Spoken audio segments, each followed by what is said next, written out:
le 1er janvier 2017, on a dû faire un regroupement de communautés de communes parce que la loi NOTRe nous l'imposait en ce qui concerne notre comité de communes de l'Agassi, parce que nous étions à 10 000 habitants et nous n'étions pas suffisamment nombreux. Le même phénomène se présentait pour la communauté de communes de Guerre qui était 10 000 habitants.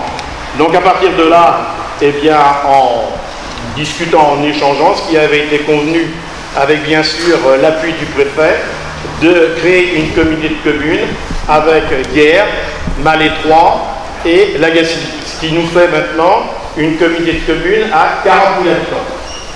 Vous avez sur la carte, si vous voyez, eh bien, l'ensemble des communes qui composent cette nouvelle communauté de communes, et vous voyez que l'on va de Baignon à Cournon ou l'Agassi, comme on veut ici, et de l'autre côté, on va jusqu'à Lisieux, Serran et Saint-Guillaumard. Donc, ce qui fait un territoire relativement vaste, et avec 3 identités, et qui dit 3 identités à l'origine, dit 3 histoires, et comme vous allez pouvoir le voir, 3 histoires totalement différentes. Tout déjà, en ce qui nous concerne, bon, vous savez le fonctionnement que l'on avait avec les caissettes, etc., je ne vais pas m'étendre sur le sujet. Par contre, en ce qui concerne le secteur de Guerre, il fonctionnait avec un syndicat qui s'appelle le SMICTOM. Et dans le SMICTOM s'occupait de tout. Il s'occupe d'ailleurs de tout encore.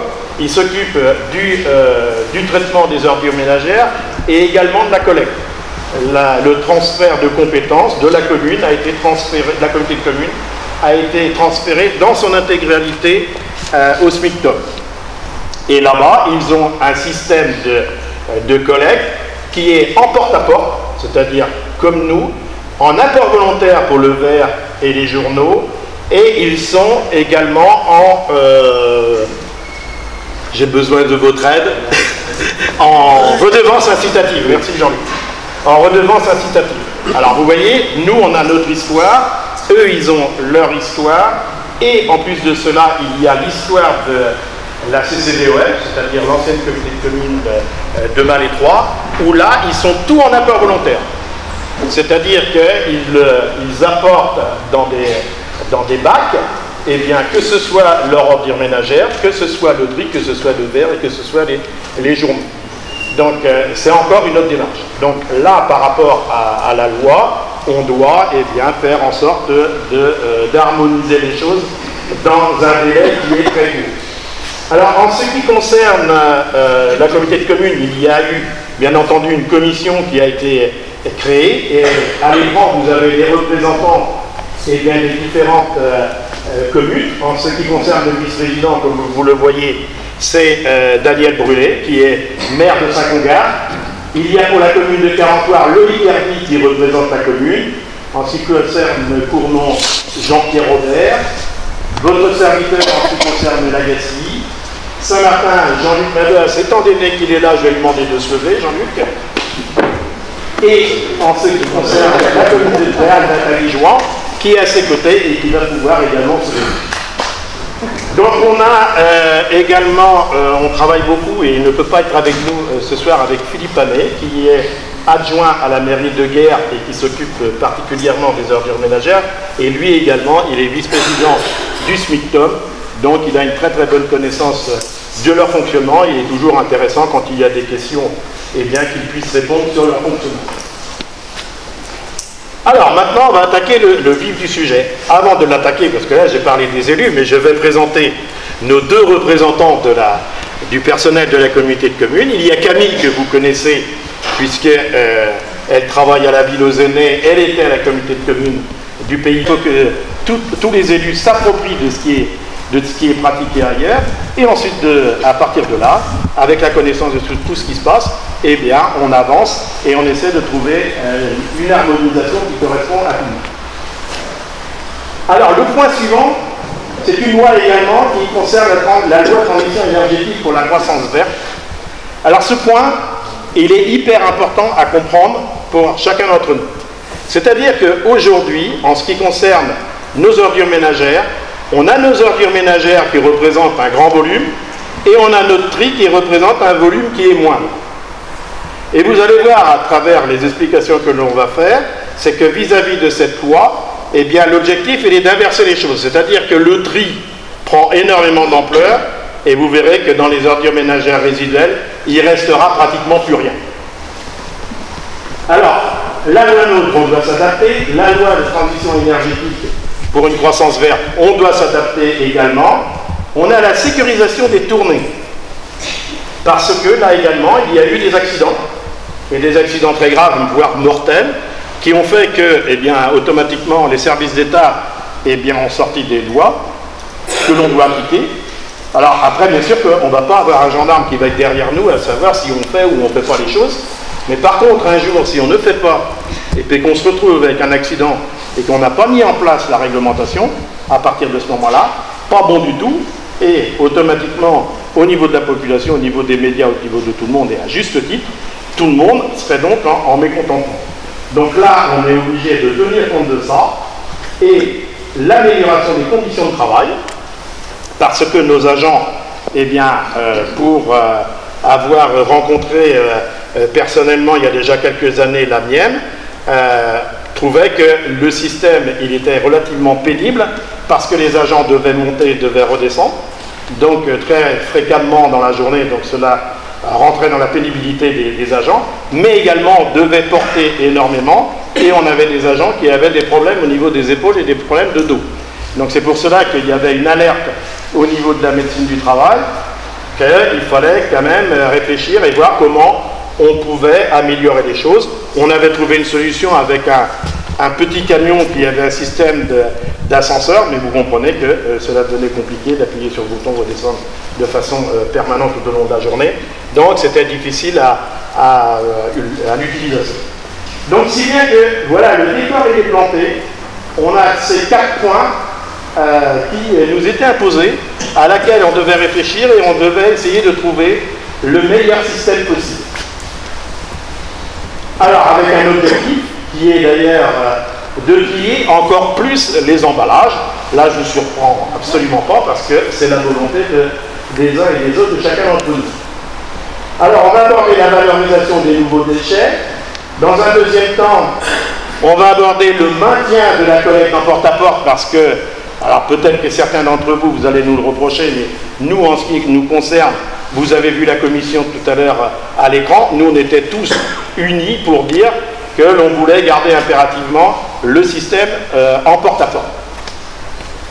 Le plan de communication qu'il fallait mettre en place, et alors le plan de communication qu'il fallait mettre en place, donc avant de rentrer dans les détails, je voudrais juste ajouter que pour mettre en place tout cela, pour trouver le système qui allait nous permettre déjà de franchir un pas dans l'harmonisation, on s'est appuyé sur un cabinet extérieur qui a mené l'étude et qui nous a fait un rendu en fin d'année 2017. Et la première réunion du conseil communautaire de janvier, c'est là que l'on a adopté ce que l'on va vous présenter aujourd'hui.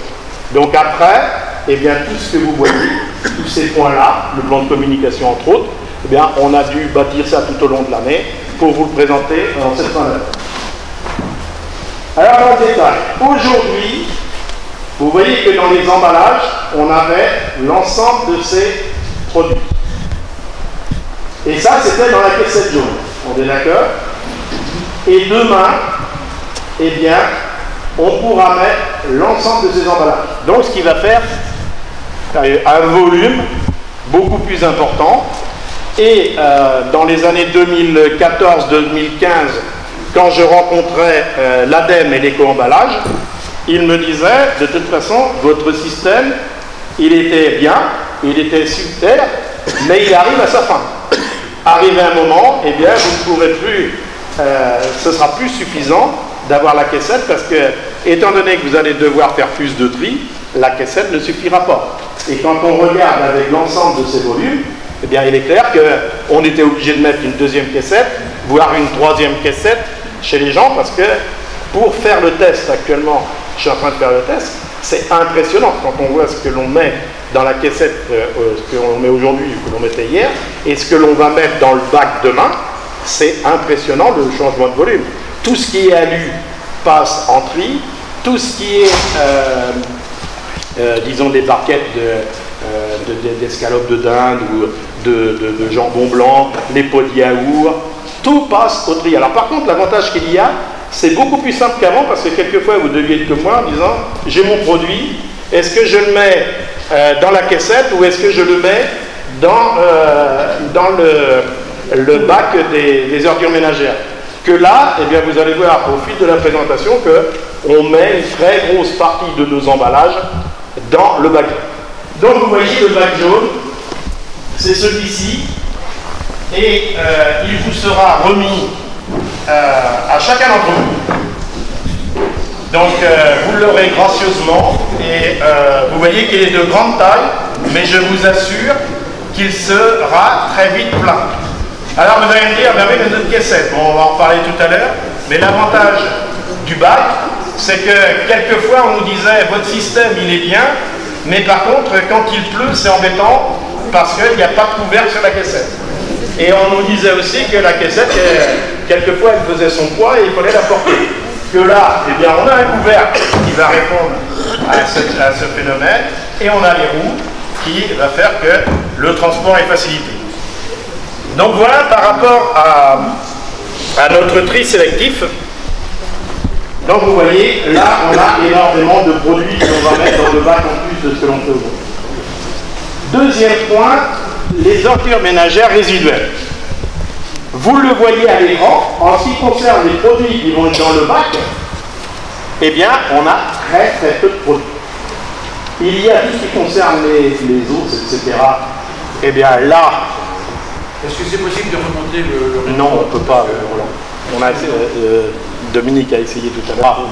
Certains d'entre vous, vous allez me dire, on a des chiens ou on a... Bon, en tous les cas, ce sera dans le bac des ordures ménagères et les cotons-tiges, donc ça va vous faire sourire, mais c'est pour montrer que si on va jusqu'au détail, comme les cotons-tiges, ça veut dire qu'il y a peu de choses. Ensuite, eh bien, on a tout ce qui concerne les serviettes hygiéniques, les couches.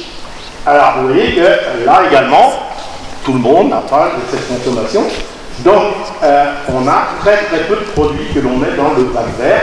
Et vous voyez, un bac de 120 litres, il sera largement suffisant pour les gens.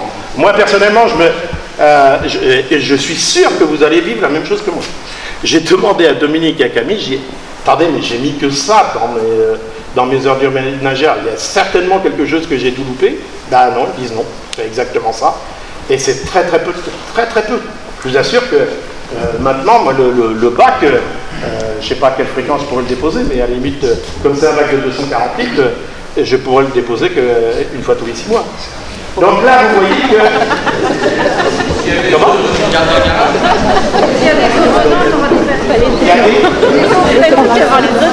Alors, justement, j'attendais la question. Vous m'avez provoqué d'ailleurs. Alors, à partir de là, on est d'accord que dans le bac jaune roulant, là, on met tous les produits en vrac. Et là, c'est pour cela que j'arrive à ce que je voulais vous dire, c'est que dans le bac vert, là, vous allez mettre dans des sacs plastiques. Alors, bien sûr que si on me dit, bah oui, mais avec les sacs plastiques, si je mets des produits qui a une certaine odeur, bah, ce que l'on vous suggère, c'est de ne pas mettre des sacs plastiques de premier niveau, qui sont plutôt des feuilles à cigarettes que des sacs plastiques, c'est de mettre un sac plastique qui est suffisamment costaud. À partir du moment où il est bien fermé, à partir de là, il n'y aura pas de problème. Mais rassurez-vous, si vous voulez le mettre fréquemment, vous pouvez le mettre. Alors, là, en ce qui concerne les bacs verts, il y a 40% des habitants de l'ancienne commune du canton de la Gacilly qui s'étaient équipés du bac vert. À partir de ce moment-là, vous n'avez rien à changer, vous continuez avec votre bac. S'il fait 120 litres, vous déposez le 120 litres. S'il fait 240 litres, vous gardez celui de 240. Après, il y a une autre partie de la population qui ont acheté des bacs qui sont dans les mêmes tonneaux, hein, c'est-à-dire qui sont homologués, soit quand vous les avez achetés à Redon, à Guerre, peu importe où. À partir de ce moment-là, il n'y a aucun problème. Et après, il y a les autres qui n'ont pas de bac.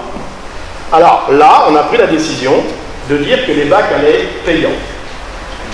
Alors, si c'est un 120 litres, ça va être à 30 € qu'on vous propose. Si vous voulez l'acheter dans un commerce ailleurs, à partir du moment où il est homologué, il n'y a aucun problème. Si c'est un 240 litres, ce sera 40 €. Alors on a pris cette décision tout simplement de façon équitable pour tout le monde, parce que ceux qui ont fait l'effort de l'acheter à un certain moment, un certain nombre d'années, ben pourquoi ils seraient pénalisés, et puis ceux qui ont fait le choix de ne pas l'acheter il y a quelques années ou il y a quelques mois, ben il est normal qu'arrive un moment, ils passent à l'action, parce que là, quand on parlait de la sécurisation plus au niveau des agents par rapport à la pénibilité, il nous faut des bacs avec des roues. D'accord? Excusez-moi. Je crois qu'on fait une tag aux endroits-là, on parle de prix aux endroits-là. Et là, vous voulez faire payer un bac sur, normalement, je connais des gens sur des villes où le bac est fourni par un gars. Pourquoi nous on paie bac? Même 30 € pour moi, c'était beaucoup. Et excusez-moi, c'est pas normal qu'on nous paye tous déjà le prix, on paye le prix, bac, même si ça peut aller. Et là, vous nous payez encore plus à payer. Vous voyez ou pas? Non, alors attendez, je vais reformuler pour voir si j'ai bien compris la question. Si j'ai bien compris la question, on doit payer le bac, quoi, quelque part, c'est ça, et que dans certaines mairies, ils ne payent pas le bac, c'est ça? Alors, dans tous les cas de figure, il faut savoir que le budget des ordures ménagères, c'est un budget qui est complètement indépendant des autres budgets. Quand on avait la compétence au niveau des communes des ordures ménagères, on avait un budget annexe. Après, c'est passé au niveau des communautés de communes, mais au niveau de la communauté de communes, le budget des ordures ménagères doit s'équilibrer. On ne peut pas prendre de l'argent d'un autre budget pour le mettre là. Donc, dans tous les cas de figure, alors soit que c'est sous une forme ou une autre, mais de toute façon, dans tous les cas de figure, c'est l'individu qui va régler. Alors après, si vous me permettez, après, c'est pour cela que je vous disais que nous, on a opté pour ce choix-là, qui est tout simplement avec toute honnêteté, puisque le bac jaune, vous l'avez gratuitement, on est bien d'accord. Je vais voir avec vous. Il n'y a pas de souci. C'est pour le bac vert, vous voulez dire? Il n'y a pas de souci. C'est le bac vert, j'estime que, comme quoi, on peut dire nous-mêmes. On va mettre encore plus. Et ça, je pense pas. Est-ce qu'il y a des gens qui sont d'accord de payer 30 € en plus? Non mais attendez, je ne sais pas si je me suis bien fait comprendre. Il y a des gens, on a actuellement, dans l'estimation que l'on a en demandant aux agents de regarder ce qu'il y a sur l'ensemble du secteur, je vous dis déjà, nous on a des fichiers où on sait qu'il y a 40% des gens qui se sont équipés, qui ont fait l'acquisition à un moment. Il y en a d'autres par la Comcom, mais qui ont payé. Et il y en a d'autres qui l'ont fait à travers d'autres magasins. Bon, ceux qui ne l'ont pas encore fait, c'est normal qu'ils y viennent aussi. Parce que pourquoi? Pour ceux qui n'ont pas fait l'effort, que ce serait gratuit, alors que les autres qui ont fait l'effort en amont, eux, ils ont payé. Là, après, chacun, si on avait opté dans ce sens-là, ceux qui ont payé sont en mesure de nous dire: ah ben écoutez, c'est pas juste, parce que moi j'ai acheté mon truc, et puis ceux qui ne l'ont pas, on leur met gratuitement. Donc c'est pour cela qu'on a joué la carte de la simplicité et la carte de l'honnêteté et de l'équité pour tout le monde. Est-ce que des gens sont d'accord de payer 30 € comme ça tout le temps, sachant que... Ah non, mais une fois, c'est... Imaginez... Ah,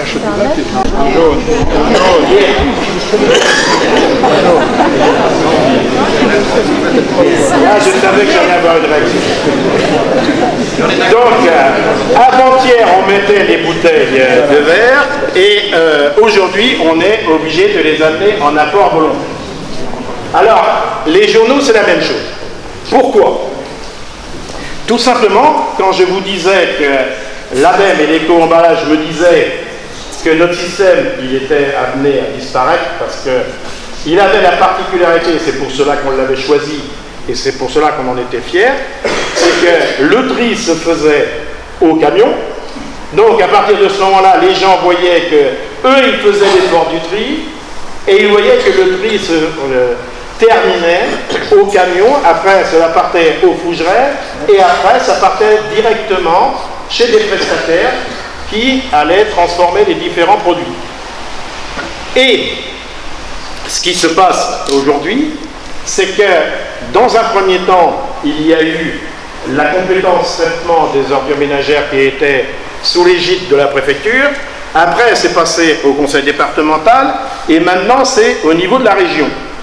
Et la région a dit que tout devait passer par des centres de tri, parce que eh bien, c'était la volonté régionale, et avec une volonté de faire un centre de tri par département. Nous, à l'époque, on n'était pas d'accord avec ça, tout simplement parce que les élus, on était allé voir le centre de tri, pour tout vous dire, à Vannes, et quand on avait vu les conditions de travail dans lesquelles travaillaient les personnes, c'était honteux. Pas d'autre mot, parce que quand on arrivait, on voyait les rats qui se baladaient partout dans le hangar, parce que eh bien, les produits étaient arrivés depuis plusieurs jours, et donc automatiquement c'était un nid à rats. Donc c'est pour cela que cela nous avait incité à aller dans le système que l'on avait choisi. Maintenant, comme il me disait, vous êtes 10 000 habitants, vous pouvez vous permettre de faire ça, mais maintenant que l'on est 40 000 habitants, qu'on représente un autre volume au niveau de la région, on ne peut plus le faire. Donc c'est pour cela que nos produits doivent impérativement passer par un centre de tri. Et dans les centres de tri, ils n'acceptent pas le verre et les journaux. Donc à partir de là, les choses sont très claires, sont très bordées. On n'a pas le choix, on est obligé d'aller opter vers cette option-là. Un pourcentage qui est intéressant, c'est qu'aujourd'hui en France, il n'y a que 0,6% de la population où le collecte du verre se fait en porte-à-porte.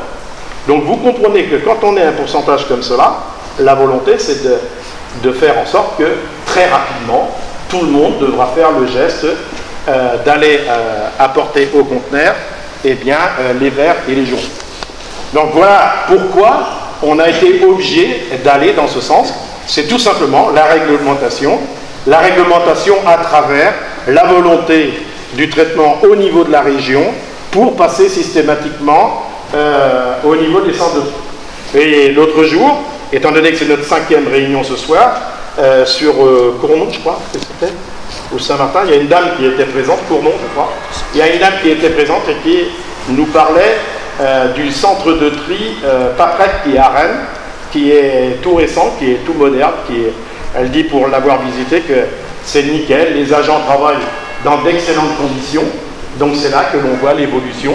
Il y a même il y a 2 modèles. Il y a le tri qui se fait avec des agents, c'est-à-dire sur des tapis à la main, et il y a également d'autres systèmes qui sont complètement mécanisés, qui se font à travers des pinces qui reconnaissent les produits ou à travers des aimants pour récupérer d'autres produits. Donc vous voyez que c'est une volonté qui est bien au-delà de notre communauté de communes et nous devons nous y adapter. Alors ce que l'on va faire, c'est que là, dans les conteneurs à verre, on nous avait dit que pour certaines personnes, ce n'était pas évident parce que quelque part, l'orifice est un petit peu trop haut. Donc il y aura un deuxième orifice qui sera un peu plus bas. Les papiers, on aura le même phénomène, où là, eh bien, on aura un apport volontaire à faire, mais il y aura moins de conteneurs papier que les conteneurs verts. On va voir tout à l'heure la liste. Et après, en ce qui concerne le nombre de conteneurs, on a décidé qu'on allait augmenter le nombre. Et à partir de là, on s'est calé sur la communauté de communes de Malétroit qui avait l'expérience. Et là-bas, il y a un conteneur à verre pour environ 250 habitants. C'est dans cet esprit-là que l'on s'est positionné. Et on va voir tout à l'heure le nombre de conteneurs qu'il y a. Alors voilà les conteneurs dont je vous parlais à l'instant. Alors vous vous dites comment se dit qu'à Cournon on n'a qu'un chiffre et puis Carentoire il y en a 2 et Lagacilly 3. Tout simplement c'est que Carentoire c'est 14 et Calnac c'est 3 pour les conteneurs à verre et 3 pour les journaux. Sur Lagacilly il y en a 11 sur Lagacilly, 5 sur Glénac et 4 sur La Chapelle. Pour les journaux 8 pour Lagacilly, 3 pour Glénac et 3 pour La Chapelle. Saint-Martin 7 et 5 et Tréal 4 et 2. Alors après par rapport au positionnement, on ne recherche pas une règle toute simple de dire il y a 250 habitants là, on va mettre un conteneur à verre au milieu et à partir de ce moment-là tout le monde pourra les poser. Non. La réflexion, on l'a menée en disant qu'on sait qu'il y a des axes de passage, il y a des gens qui habitent dans un village, mais on sait qu'ils vont passer régulièrement à un certain endroit, à un certain carrefour, et à partir de là, on a choisi des axes stratégiques de façon à ce que les gens puissent déposer assez facilement.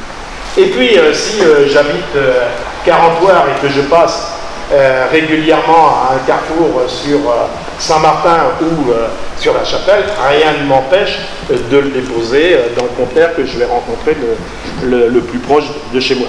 C'est pour cela que vous voyez, il y a déjà, quand on va sur Carentoire, vous avez vu au carrefour des Grands Morts, où on a mis un conteneur à verre, et il y a une facilité de se ranger qui est très rapide, et en même temps qui est très sécurisée.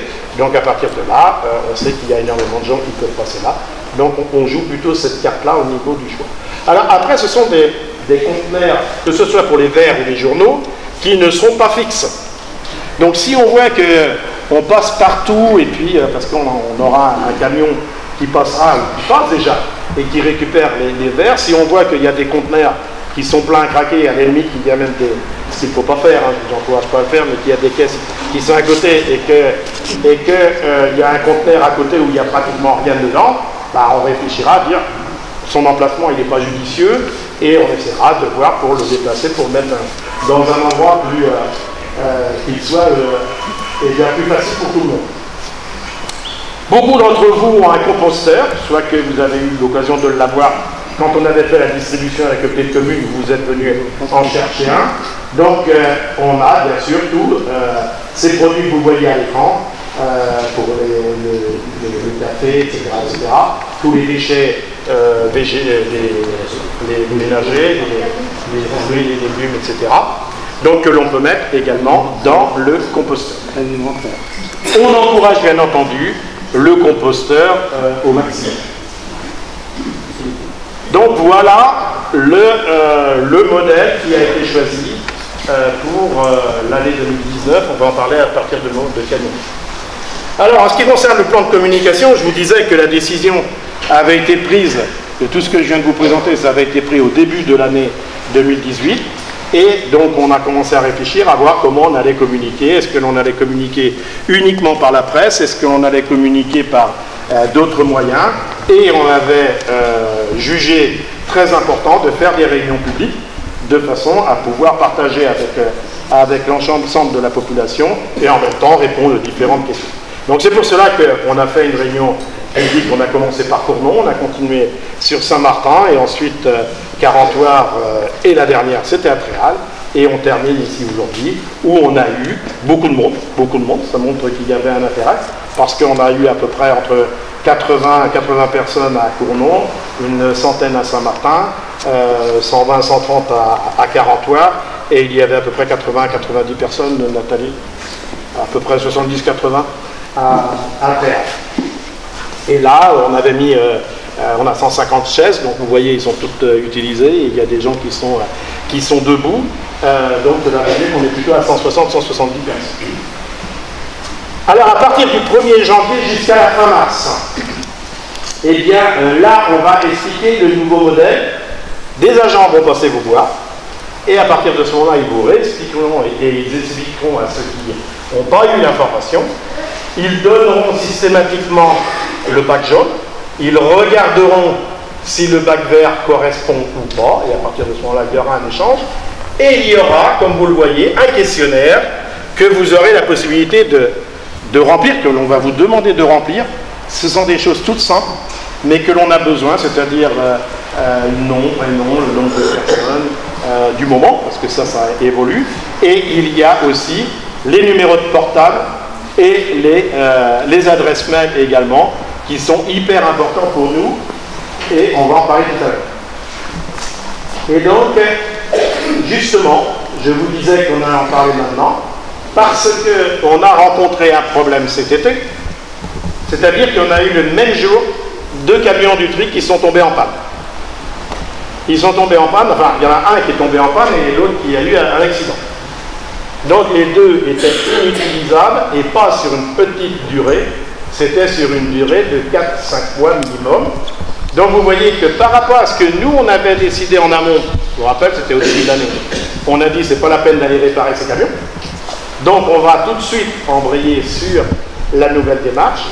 Alors la question que vous vous êtes posée les uns et les autres, à juste titre, c'était de dire, bah oui mais c'est le camion des ordures ménagères qui passe, et je fais le tri. Ça ne sert à rien encore que je mette tout dans les ordures ménagères. Bien non, non, non, vous aviez raison de faire le tri, parce qu'il y avait le camion qui passait pour les ordures ménagères, ça partait au centre de traitement pour les ordures ménagères, et quand il repassait pour récupérer les caissettes, ça partait vers un centre de tri. Et donc les produits, au lieu d'être triés par les agents au camion, ils étaient triés au centre de tri, comme cela se fera demain ou après-demain. Donc, on a dû s'adapter, et c'est pour cela que vous voyez, alors dans la communication, personnellement j'étais présent, c'était pendant les vacances, avec Camille et avec Dominique, on a essayé de faire un document le plus rapidement possible, communiquer à toutes les mairies, de mettre dès le lendemain des flyers dans les caissettes, mais on ne pouvait pas joindre l'ensemble de la population d'un coup de baguette magique. Donc c'est pour cela que le fait d'avoir les adresses mail et d'avoir les numéros de téléphone, on ne souhaite pas bien entendu avoir des soucis comme cela, mais pour des raisons X ou Y, il y a un problème, on peut envoyer un mail à tout le monde et on arrivera à toucher, pas à 100%, mais si on arrive à toucher 80%, on sait qu'après le bouche à oreille fera la suite et permettra de régler le problème. Alors concrètement, comment ça va se passer? Il y aura donc 2 bacs individuels par foyer, le jaune et le vert, un de 120 litres pour les ordures ménagères résiduelles, ça c'est le vert, et un de 240 pour les emballages recyclables. Donc comme je vous l'ai dit tout à l'heure, si vous avez un bac de 240 litres pour les ordures ménagères résiduelles, il n'y a aucun souci, vous le conservez. Alors, il y aura la collecte qui se fera une semaine, eh bien on fera la collecte des ordures ménagères résiduelles, et une semaine, ce sera le tri, c'est-à-dire le bac jaune. Donc ça sera systématiquement en alternance. Et là, comme vous le voyez, il y aura un calendrier. Pour avoir vu déjà l'ébauche du calendrier, on aura tout dessus. C'est-à-dire qu'on saura si tel jour, eh bien c'est les ordures ménagères résiduelles ou si c'est le tri. Ce sera systématiquement le même jour. On est d'accord qu'il n'y aura pas le lundi, par exemple, le bac vert et le mardi, le bac jaune, ce sera le même jour. Alors, la question que vous allez vous poser, c'est de dire, mais si c'est le lundi de Pâques, comment on fait? Eh bien, ce sera pris le lendemain. Parce que vous comprenez que le modèle qu'il y avait, c'est qu'on disait, on ne tenait pas compte du jour férié, c'était 8 jours après, que là, ça va décaler de 3 semaines. Donc, le délai, il est beaucoup trop important. C'est pour cela que le réflexe, ce sera systématiquement... Je prends par exemple, si c'est le jeudi de l'Ascension, eh bien la collecte se fera le vendredi. Alors, vous allez avoir, je finis juste, je vous passe la parole. Vous allez avoir un calendrier où il y aura tout dessus, tout sera clair. Oui. Ce que l'on appelle dans notre jargon, c'est d'éviter systématiquement, même les marches arrière sont interdites. Donc à partir de ce moment-là, soit que l'on trouve une solution de faire autrement, ou autrement, on doit s'adapter à chaque cas de figure. Donc là, on ne va pas rentrer dans les détails ce soir, parce que ce sont des cas individuels, et là, à partir de là, si vous avez des questions, est-ce que vous êtes concerné, est-ce que vous pensez que vous allez être concerné, à partir de là, vous allez voir Camille à la fin, et elle pourra vous dire si vous êtes dans cette situation.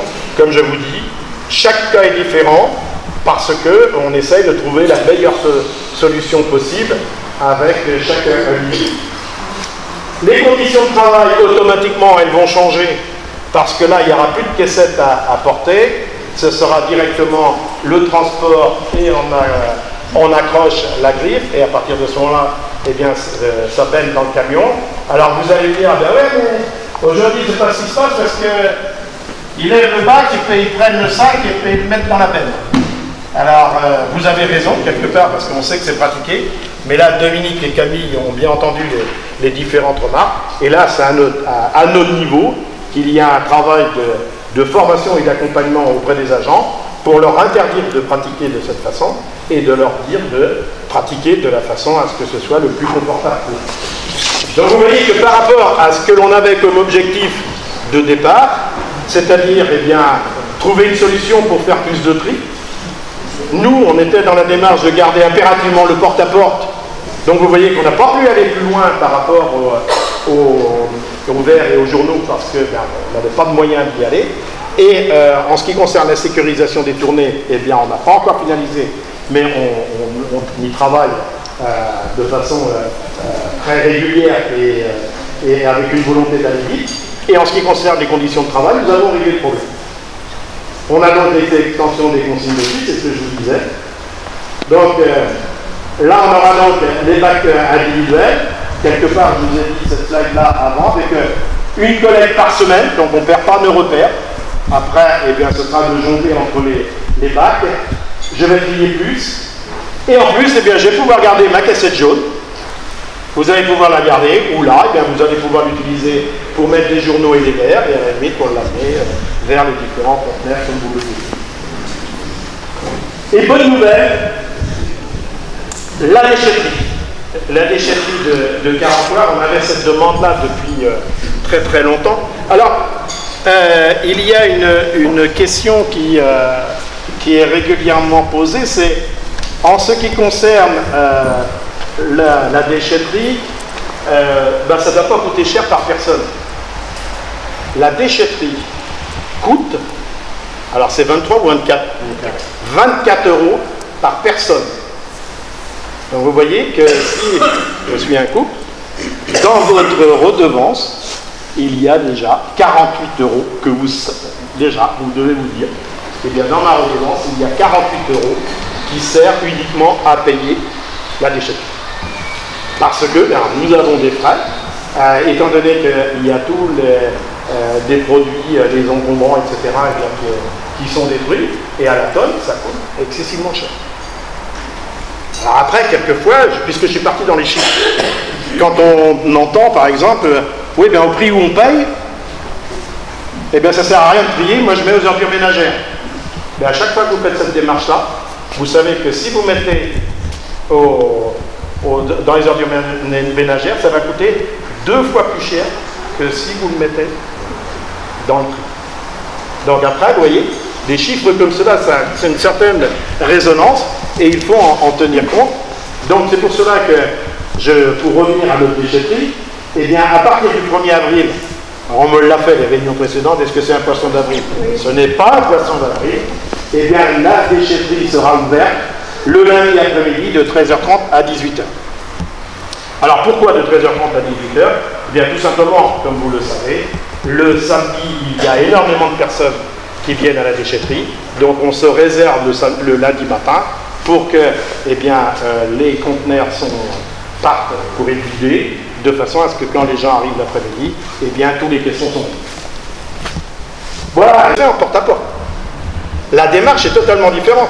Et pour l'avoir vécu ici, et notamment, je regarde sur Carenfoire qui avait des bacs, vous savez, dans l'entrée de tous les villages, et qu'il disait qu'il y avait des gens des communes avoisinantes qui venaient remplir et que c'était plein dès le lundi matin, je peux vous dire que là, si on était arrivé devant vous en disant on va refaire le même principe qu'à Malétroit, moi personnellement, j'aurais pas été très à l'aise parce qu'on m'aurait mis ça dans les dents, et là je pense que j'aurais été mal placé pour dire le contraire. Donc après, à partir du moment que le service est différent, il est normal que le tarif est différent. On ne tient pas dans le ménagère, en général. Une personne va payer 90 €, je crois. 120 €. Deux personnes, 120, peu importe. Deux personnes vont payer 140 €. Une famille de 5 personnes paiera toujours 140 €. Ou 8 personnes. Pour une, c'est un tarif, pour deux, c'est un tarif, mais pour 5 qui génèrent beaucoup plus de déchets, beaucoup plus de quel que soit du prix, ça sera toujours le même prix que deux personnes. Ça me paraît assez injuste. Ah oui, c'est pas ça. Non, il y a des explications. Non, mais je vais y donner.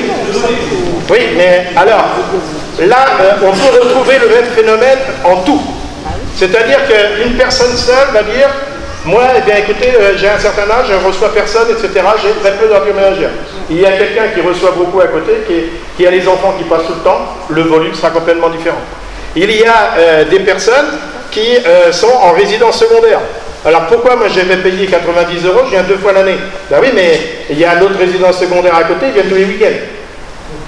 Et après, on a ce phénomène-là, mais par contre après, la difficulté que l'on a, et c'est pour cela qu'on a qu'on a opté vers là. On aurait bien voulu, hein, sincèrement, aller à la limite 1, 2, 3, 4, 5, 6, 7, et ainsi de suite. Mais c'est dans le suivi de la population. Imaginez sur un territoire déjà de 10 000 habitants, dans les familles ça évolue, il y a des enfants qui grandissent, qui partent aux écoles, quelquefois ils reviennent après la maison. Comment on va pouvoir suivre chaque foyer et voir qu'ils sont 2, ils sont 4, ils sont 5? Je suis sûr que déjà vous, de le constater avec vos voisins à 500 mètres, vous n'arrivez pas à le faire. Alors comment voulez-vous que nous on arrive à le faire sur un territoire comme ça? C'est pour cela qu'on a choisi cette option-là. Par défaut.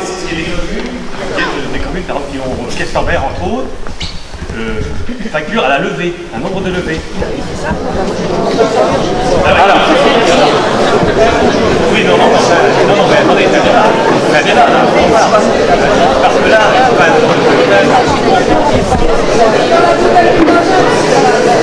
alors, je vais répondre. Comment? Je vais finir après. Là, ici, une semaine paire, ce sera les ordures ménagères, et une semaine, paire, on va faire une sur 2, le tri et l'autre. Donc on réduit quand même la prestation par 2, en ce qui concerne la commune. On est d'accord. Ça a toujours pas réduit le prix. Oui, alors, il y a deux choses, il y a deux questions. La première question, c'est à la levée. Je vous ai dit tout à l'heure qu'on était dans un process d'harmonisation et là on était sur le premier jet. Je vous ai dit également que sur Guerre, parce que tu parles de Questenberg, mais à Guerre c'est le même phénomène. Donc on verra comment ça évolue. Si Philippe Hannet était là, il vous dirait que ils payent, je crois que le premier tarif c'est pour 18 levées. Et après, s'il y a des gens qui veulent plus, ils vont payer un peu plus. Donc, à partir de ce moment-là, c'est un choix des personnes. Lui, il dit que ça fonctionne bien. Moi, je me dis qu'aujourd'hui, si on avait proposé ça ici, je suis pas certain que vous auriez été dans la démarche parce que vous n'avez pas encore testé le volume de tri qui va partir ensuite. Donc ça, c'est le premier point.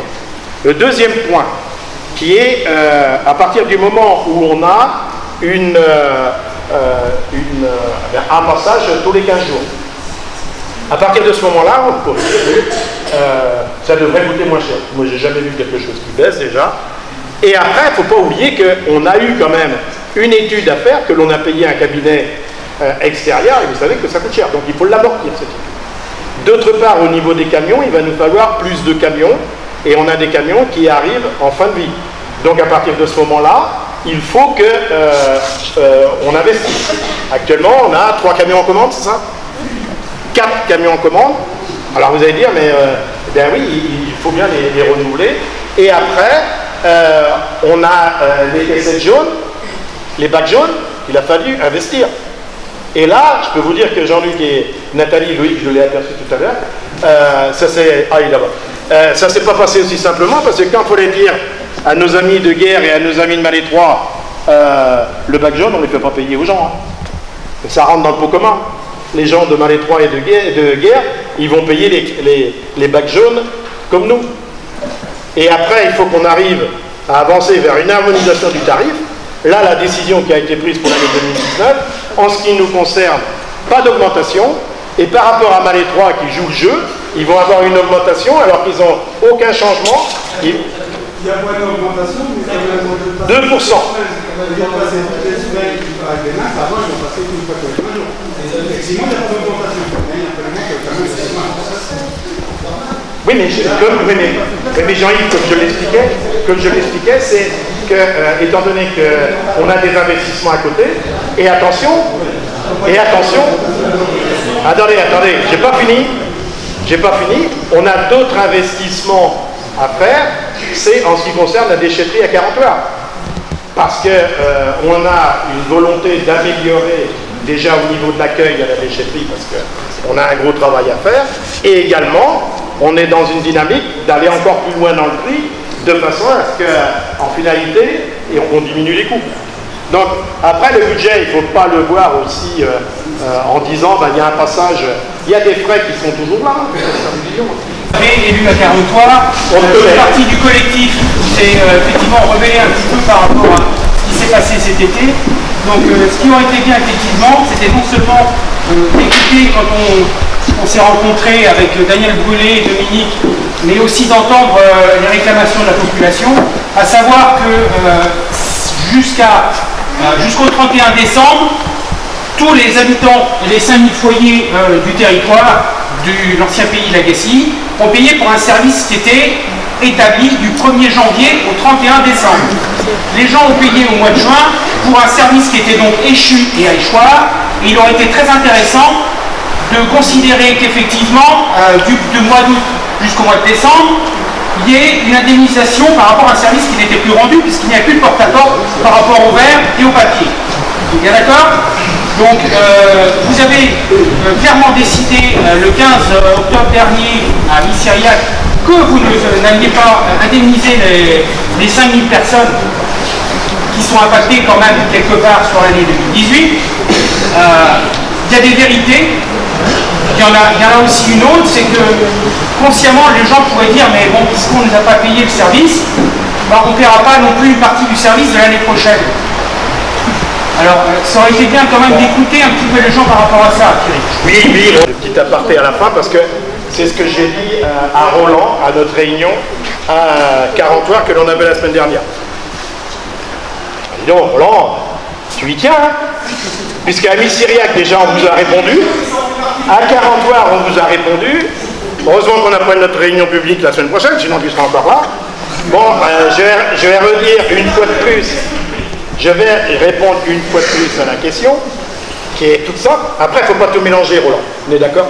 Après, il y a les ordures ménagères et il y a la vie de la commune. Les ordures ménagères, c'est au niveau communautaire. On est d'accord?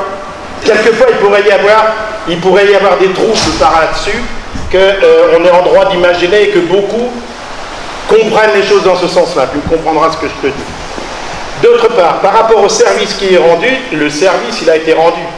Si par exemple on avait été 3 semaines en disant mesdames et messieurs, nous sommes embêtés, nous n'avons plus de camions, ils sont en panne, et vos ordures ménagères, vous allez les garder. Alors là, à partir de là, je serais d'accord avec toi en disant que les ordures ménagères, les gens ont eu les contraintes de les garder à la maison et quelque part avec des soucis. Tandis que là, les ordures ménagères, le tri sélectif, il a toujours été collecté, et en ce qui concerne les verres et les journaux, il n'y a pas eu de réponse en disant on n'a rien à vous proposer. On a dit il y a les conteneurs à verre, il y a la déchetterie que vous pouvez amener vos bouteilles de verre, et à partir de ce moment-là, le service est